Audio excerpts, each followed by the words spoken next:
Hello everyone, this is the part where you register your membership of the Institute of Chartered IT Professionals in South Africa.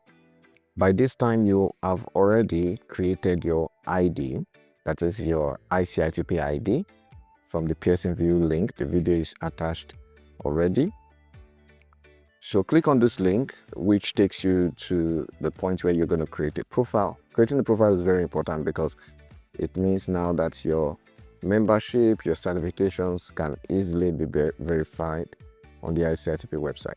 I'm going to fill this up with random details. Of course, fill it with the right details so you can access whatever is sent in to you.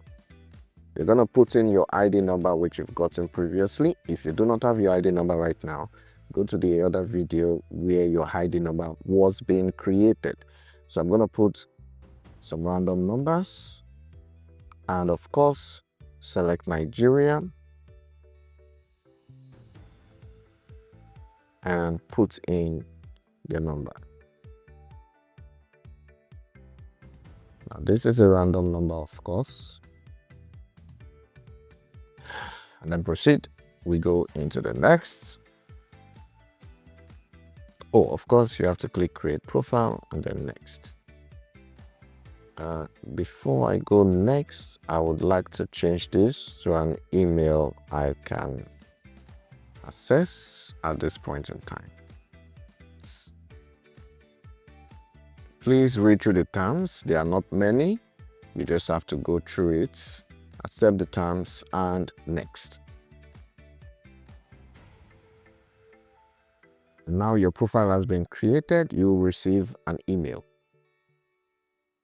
This is the email that was sent directly to me from noreply@mymembership.co.za, and it shows a new application, and basically you can click here to log in. The process is very simple and very secure. So you have your username right here, which obviously is the email that I use, as well as the password. Now logging in with the username,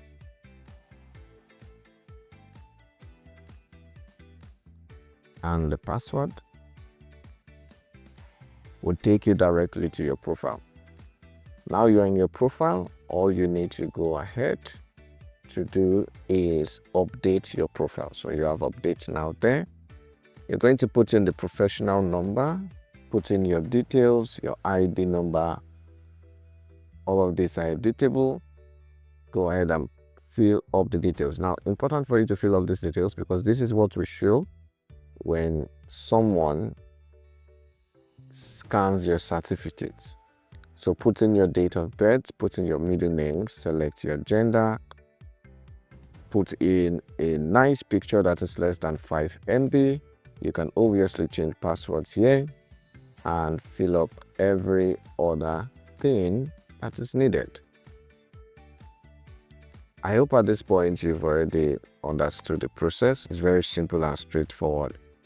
You basically update your profile and then you can get your certifications easily.